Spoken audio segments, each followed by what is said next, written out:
Smash Nation? Coach Jake here with another edition of Speed Prep video. This is a one-take video, okay? You know how we do it around here. One take, everyone knows the rules. So today we're gonna go over recovery, okay? We are gonna go over water, H2O, food, and sleep. Okay, these three things, if you adopt these three strategies, which as an athlete you need to adopt to be successful, you will have a very good summer. Okay, you're gonna recover optimally and you're gonna feel great every day throughout the summer, all right? If you miss on any of these, you might have a bad summer, you might not feel the best, you might not be able to work out to your highest capacity. Okay, so the three things that we need to focus on. Number one is water. What we want you guys to focus on, and it's hot in here, you guys know this, is about 110 to 120 degrees on the hottest days of the summer. You're gonna sweat and you're gonna sweat a lot. Okay, you guys are gonna be burning calories like a furnace. We want you guys to try to drink your body weight in ounces.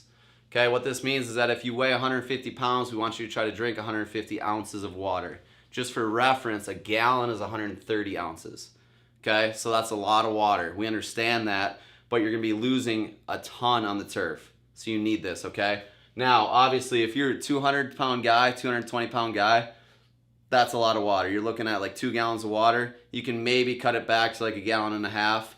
But for anyone under 170 pounds, drink your body weight in ounces. If you're very young and you weigh about 70 pounds, let's shoot for at least 100. Okay? So try to drink your body weight in ounces, rule number one.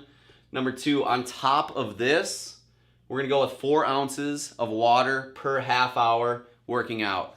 Studies show that you lose 4 ounces of water per half hour of working out while you're sweating. So we just want to replenish that water that you're losing while you work out. Okay, so on top of your maintenance ounces, we want 4 ounces per half hour, and our coaches will be strict about telling you guys to go get water, okay? We're not gonna let you go a half hour without drinking anything.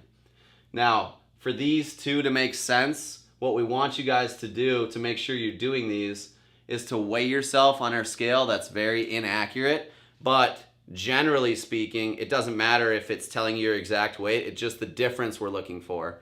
We want you to weigh yourself pre-speed program, so pre coming into the gym, so right when you get here, weigh yourself. You should weigh the same leaving as when you came, okay? It doesn't matter what the scale says really, it's just whether or not it's the same number or not. If you're 2 pounds less than when you came in, you probably didn't drink enough water, you probably didn't eat enough while you were here, okay? So we want you to weigh yourself pre and post. Make sure those are the same numbers. Try to be diligent about this, okay? If you want to do it at home, weigh yourself when you leave and then when you get back, that's fine too. Just try to be diligent about that, otherwise you won't quite know if this is working for you. Okay, maybe you need way more water than your actual body weight.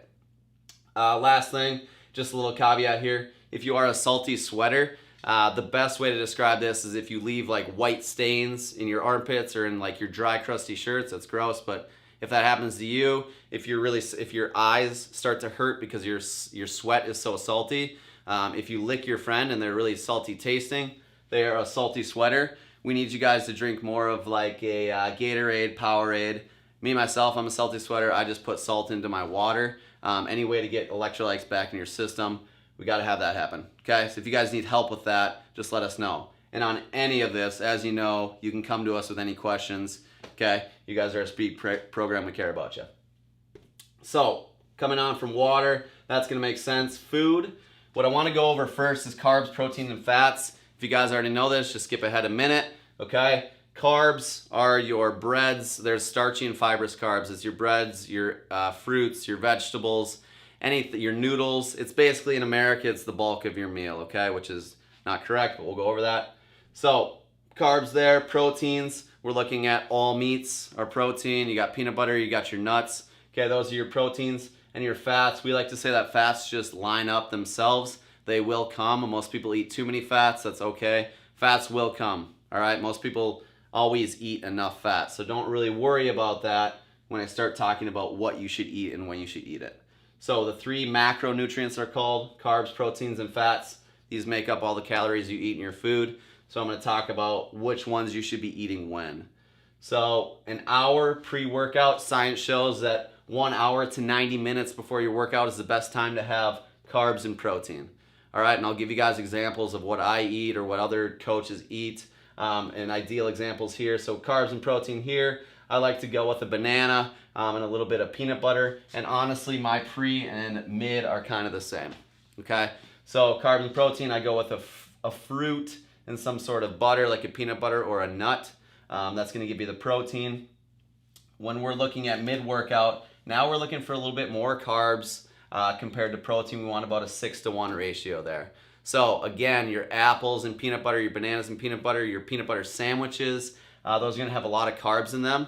So let's go with that. Granola bars are great for a 6-to-1 ratio. And that's in between speed and your lift, or really just anytime you're feeling hungry, like you have low blood sugar. You guys can kind of feel that during your workout. You might feel lightheaded, a little bit nauseous. Okay, I want you guys to eat if that ever happens. And we will have snacks for you guys if it, like dire needs, you need it. Okay, we have snacks in the back for the coaches. We can always get you one, but we'd rather obviously have you bring your own. Okay, so a lot of carbs and protein pre and mid workout. Carbs are gonna fuel you through this workout, okay? At the end, we got post workout. We're gonna be really high on protein for this one. So this is gonna look like if you are a protein supplement guy, if you're a supplement person, this is great, okay? We believe in supplements. We think that protein is one of the best ones to have after a workout. Really, you should be having some carbs in there as well, but we're looking for mostly just something high in protein, about an hour to an hour and a half after your workout. Anything before that is great. That really just helps your muscles restore for the next day. So big one for me here is chocolate milk. I'm a huge chocolate milk guy. If you guys like that, it's a great time to have your chocolate milk is post-workout. So I want to preface this whole thing by saying we do nutrition counseling. All of us strength coaches do nutrition counseling with you guys for free. What we need you guys to do is log 5 full days of what you eat every single day, 5 full days, and don't lie on it just because you're showing us. We want it to be true so that we have a baseline, and then we'll change a few things and we'll help you guys through this process. Because for us, this is simple. For people who don't know anything about it, it gets a little bit complex. So just talk to us if you want to do nutrition counseling. We'll do that, no problem. Free also. So pretty good gig. Last thing we do, so we got water, we got food. Last thing, and I like to say last but not least because I think it is the most important, is friggin' sleep. Okay, and I think that people do not focus on this enough, and obviously you guys have heard the thing like it's a third of your life, and it really is. But not only is it a third of your life, but this is when you recover. This is when you get stronger. Right here, okay? You break yourself down in the weight room, you get stronger right here. This is when you recover, when your muscles bind back together and become stronger, okay? So big thing for us is quality over quantity. I don't care if you're getting 9 hours of sleep if it's crap sleep. And this will make more sense once I get through all this. I'm going to explain to you what quality sleep looks like. All right, so the quantity doesn't matter to me. We want 6 to 8 hours. I have found that I like 7.5 hours. Actually, 7 hours and 20 minutes for me is perfect. I wake up refreshed and I feel great. I found that that's what my sleep cycle looks like. You guys, and I want you to experiment with yourself. Maybe don't start with 6, maybe start with 8. If you feel great, then 8 hours is your number, okay? If you don't feel, so if you feel a little groggy, maybe bump it down to 7:45, then 7:30, and just see what works for you because everybody's different, all right? Genetically speaking, everyone sleeps different, and their bodies react differently to different times. So we want 6 to 8 hours anywhere in there. Nate Dogg, he runs at about 5.5 hours, okay? You know Nate, he doesn't sleep, but he performs really well, so he's found his prime number as well. Not only that, but we want you going to bed at regular times. Okay, so we want you going to bed at either, if you're going to bed at 10 p.m. every night, keep it throughout the summer if you can. Weekends, go wild. We understand with your friends. It's the only time you get to hang out outside. Go nuts on the weekends. But weekdays, go to bed at regular times, please, if you can, because your body will adapt to that, and you will react better than if you go to bed at midnight, then 10 p.m., then 8 p.m., then all over the place. Just go to bed at the same time, all right? If you're waking up for speed at the same time, it'll work out anyway. So 6 to 8 hours there. Now, what I want to explain to you guys is what you do before you go to sleep and right after you wake up. Surrounding your sleep with these good habits is really important. So going to sleep, what I want you guys to know is that there should be a caffeine curfew and a phone curfew in my mind, okay? This one is the biggest killer to good sleep, to quality sleep in my mind. So caffeine, you guys see us, maybe drinking bangs in the weight room, we're drinking coffees. Okay, we want to limit caffeine 6 hours before you go to bed. So let's say you go to bed being generous here at midnight. Don't drink any caffeine after 6 p.m. We want a 6-hour gap between your last caffeine drink and your sleep. All right, this is gonna let you not hinder your sleep. It's gonna let you get into that REM sleep right away. All right, so caffeine curfew is very important. 6 hours before you go to bed. Shouldn't really be a problem unless you're working out at 8 p.m. Really no one is. Phones is the biggest one for me. All right, not only does the blue light stimulate your brain, but all the information you're trying to process through social medias, through advertisements, through everything, God knows what you guys are looking at on your phones. Everything you're looking at, your brain tries to process that, okay, in your hypothalamus. It tries to do that. And while you sleep, it tries to actually send it to the long-term memory banks.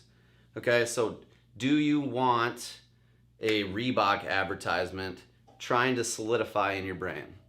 Probably not. Okay, this is why people really encourage others to read before they go to bed, because this information, or study, or think in your own mind to solidify ideas. That's because during your sleep, this information is trying to solidify into your long-term memory through hundreds of neurons firing per millisecond. We're talking like all the time while you sleep, every single millisecond, these neurons are firing, trying to transfer to long-term memory. Okay, you want that information to be valuable, so put your phones down. I like to say an hour before you go to bed. Some people might find this really hard, right? A way that I've kind of hacked this is that I will put on a podcast that I find really interesting and something that I'm really passionate about, and I'll leave that on in the background for the hour before I go to bed. Even when I'm laying down, I'll have a podcast playing in my ear. That's good information. That's information I care about, that I want to know about, and then I'm transferring that into long-term memory, okay? Super important there. Just don't look at useless things before you go to bed. Try not to overstimulate your eyes with that light before you go to bed. Okay, turn your lights down, put a podcast on, kind of just unwind from the day. It's really gonna help you sleep a lot better. Another huge one for me, again, sleep is gigantic in my mind. Waking up, the first alarm that sounds, and I'm gonna bring this back to like primal times. If you hear a lion sneaking up on your tribe, you're gonna wake up right away. Okay, that's what kind of alarms are simulating, is getting up and going, okay, I need to be alert, not snooze. You're not gonna hit the lion on the nose and say, come back in 5, and I'll be ready. Okay, come back in another 5. Okay, you're gonna get up right away. So first alarm is very important, just down to your very primal base and just down to like humanity itself. You need to get up on that first alarm. All right, it's gonna help you a lot. So get up and go right to the watering hole. All right, I have a glass of water, 20 ounces of water, lemon juice, salt. I put it right next to my bed, so when I wake up, I chug it, and by that time, you're kind of up, you've stood up, you're drinking water, you're going through motions, and you're gonna be awake by then, okay? You're not gonna go back into bed. So first alarm, get some water, move a little bit. All right, you guys know all these mobility exercises, you guys have all these workouts in the gym. My number one hint is just to move every joint on your body, all your big joints, your ankles, knees, hips, then you're looking at neck, shoulders, elbows, wrists. Just move them all a little bit. So just focus on each joint for 10 seconds. This will take you a minute while you wake up, and you're just gonna feel like you're ready to move for the day, which you're just getting your synovial joint fluid going. Okay, it's very important. Get up, drink some water, and move, and then you're ready to dominate the day.